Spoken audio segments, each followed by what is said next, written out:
Some changes announce themselves with a shout. Others work in silence, moving through your life so gradually you won't even notice until you look back and realize everything is different. Until you understand that you've been transformed and you never saw it happening. This is the story of a man who applied a fragrance without thinking, who wore it daily without considering what it might be doing, who lived through months of change without recognizing that the change was even occurring, until one day he looked at his life and didn't recognize it, didn't recognize himself. He never saw it coming, and by the time he understood what had happened, there was no going back. His name was James, 39 years old, a high school history teacher in a suburb where nothing ever changed quickly. Same families, same houses, same routines. Year after year, he'd taught there for 12 years. Same curriculum, same lessons, same jokes he'd been making since his first year in the classroom. His students called him Mr. Pattison, said he was consistent, predictable, fair. He lived alone, had sense.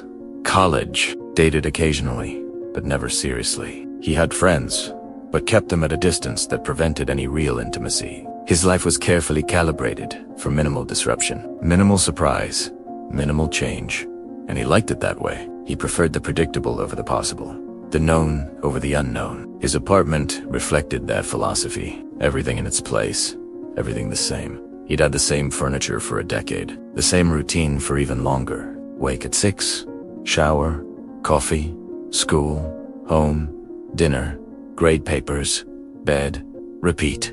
Year after year, it was comfortable, safe, unchanging. He even wore the same cologne he'd worn since college. His mother had bought it for him. Something generic, inoffensive. He'd never thought about it, just applied it every morning after showering. It was part of the routine, like brushing his teeth.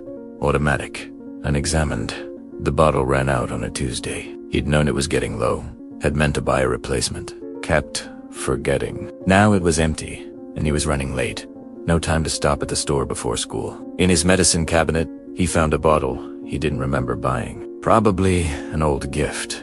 Probably from a student or a colleague. Dark glass, simple cap. No label he recognized.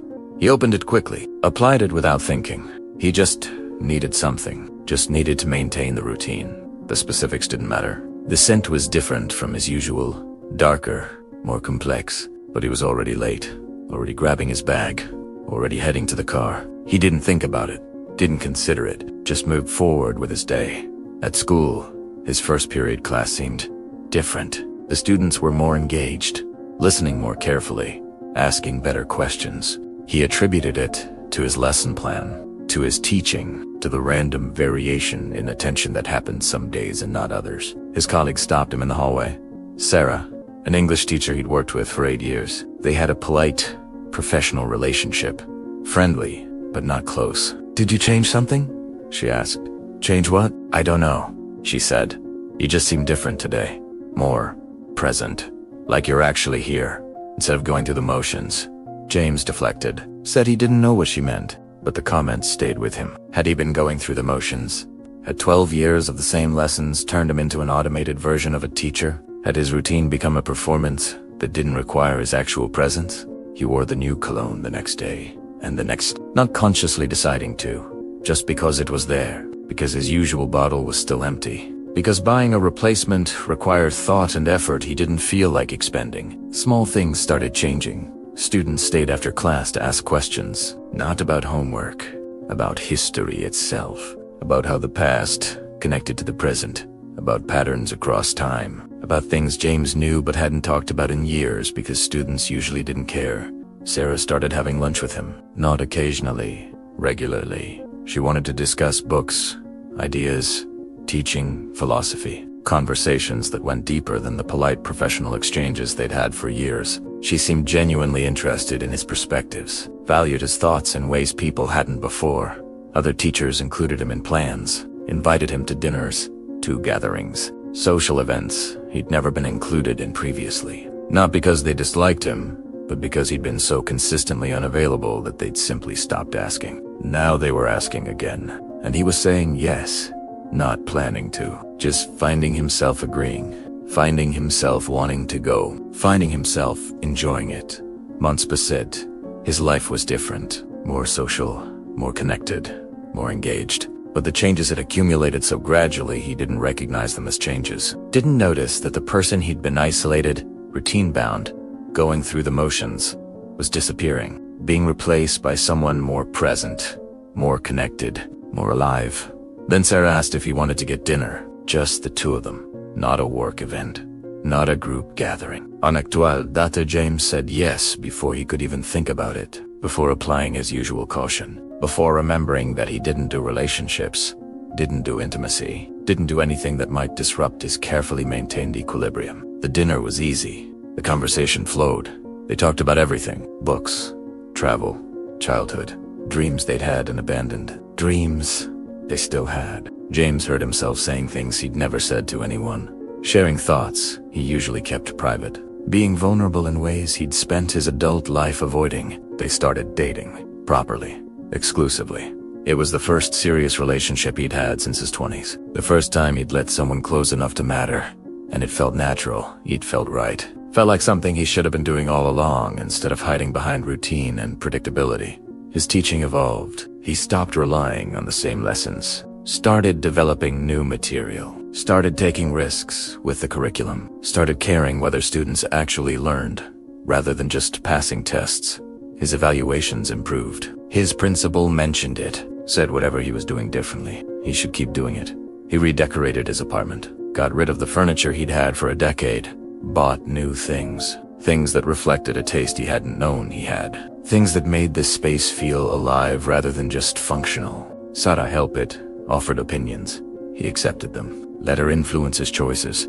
Let her presence alter his space. A year passé, James looked at his life and barely recognized it. He had a relationship, an active social life, a teaching practice that felt meaningful, not automatic. An apartment that felt like a home, not just a shelter. Everything was different. Everything was better. Everything was exactly what he would have wanted if he'd ever had the courage to imagine wanting it. But he didn't think about why. Didn't examine how these changes had happened. Didn't consider what had triggered the transformation from an isolated, routine-bound teacher to an engaged, social, connected person. He just accepted it, just lived Italiano, just continued forward without looking back or questioning the mechanism, until Sarah found the bottle. She was at his apartment, looking for something in the bathroom. When she found the dark glass bottle in the medicine cabinet, she held it up. "What's this? I've never seen you wear anything like this." James looked at it. At the bottle he'd been using for a year. At the cologne he'd applied daily without thinking. At the thing that had just been there. Part of the routine. Unexamined. Unconsidered. "I don't know," he said. "Found it when my usual ran out. Been using it since." "When was that?" A calculated. "About a year ago. Maybe 13 months. Sarah went quiet. That's when everything changed. "What changed?" "You," she said. "Us. Everything. You were different after that. More present. More open. More willing to connect." She looked at the bottle, then at him. "What if it's this? What if this is why everything changed?" James laughed. Dismissed. Italiano. Cologne couldn't change a person. Couldn't transform a personality. Couldn't create connection where none existed. That was magical thinking. That wasn't how reality worked. But Sarah's question planted a seed. It made him start examining. Start noticing. Start paying attention to things he'd been accepting without thought. He realized he couldn't remember the last time he'd had a truly difficult day. Couldn't remember the last time students were disengaged. The last time a social interaction felt draining. The last time he'd wanted to retreat into solitude. Everything had been easy. Everything had flowed for an entire year. That wasn't normal. That wasn't how life worked. There should have been hard days, difficult interactions, moments of regression, but there hadn't been. Just steady forward motion. Just continuous improvement. Just transformation without struggle. He decided to test it. He stopped wearing the cologne, just for a week, just to see what would happen. To prove Sarah wrong. To prove that his changes were real. That they were his. Independent of anything external. Within 3 days, everything started reverting. Students stopped engaging. They were polite, but distant. Colleagues stopped including him. They weren't rude.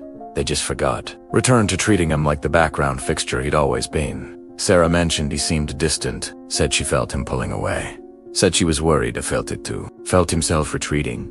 Felt the old patterns reasserting themselves. Felt isolation, feeling comfortable again. Felt the routine, feeling safe. He felt the person he'd become for the past year dissolving, revealing the person he'd always been underneath, the person who preferred solitude, who kept people at a distance, who went through the motions without actually being present. He reapplied the cologne on the fourth day. Within hours, he felt the shift back, felt the engagement return, felt his presence return, felt connection become possible again. He understood then, everything that had changed wasn't him. It was the cologne. It was whatever that bottle contained, a chemical compound that made him appear more engaged, more present, more connected, that made people respond to him differently, that made relationships possible, that created the life he was now living. But none of it was real. None of it was his. Remove the cologne, and it all disappeared. Remove the chemical assistance, and he reverted to exactly who he'd always been, isolated, routine-bound, going through the motions. The person Sarah wouldn't want, the person students wouldn't engage with, the person colleagues wouldn't include, the person he actually was, underneath the chemical enhancement. He kept wearing it. He couldn't stop, because stopping meant losing everything he'd built. It meant watching Sarah leave, meant watching his students disengage, meant watching the life he'd been living dissolve and reveal that it had never been his. It had always been borrowed. It had always been a chemical illusion. But now he saw it. Saw that every conversation, every connection, every moment of engagement was mediated by the cologne. All of it dependent on its continued application. All of it artificial, even though it felt so real. He'd never seen it coming. Had applied the cologne without thinking, had worn it for a year without considering what it might be doing. And now he couldn't undo it. Couldn't admit to Sarah that their entire relationship was based on a chemical manipulation. Couldn't acknowledge that the person they all knew wasn't real. He lives with that knowledge now. He wears the cologne every day, maintaining the life it created. But he knows it's all conditional. All dependent on the continued application of something he doesn't understand and can't replace. The bottle is half empty. He's searched for a replacement. Can't find it. Doesn't know what it is or where it came from. He just knows that when it runs out, everything will end. Everything he's become will dissolve. Everything he's built will collapse. And he'll return to being exactly who he was. He never saw it coming, and now he can't unsee it. Can't unknow it. He can't return to the comfortable blindness of a year ago, when he thought the transformation was his, when he believed his presence was authentic, when he assumed the connection was real. Now he knows better. He knows it's all the cologne, all chemistry, all artificial, and knowing that makes wearing it a torture, but stopping makes living impossible. He never saw it coming. The invisible force, the gradual change, the life built while he wasn't paying attention. And by the time he saw it, there was nothing left to do but keep wearing it, keep pretending, and wait for the bottle to empty. Thanks for watching. If this story resonated with you, hit that like button and subscribe for more content just like this. See you in the next one.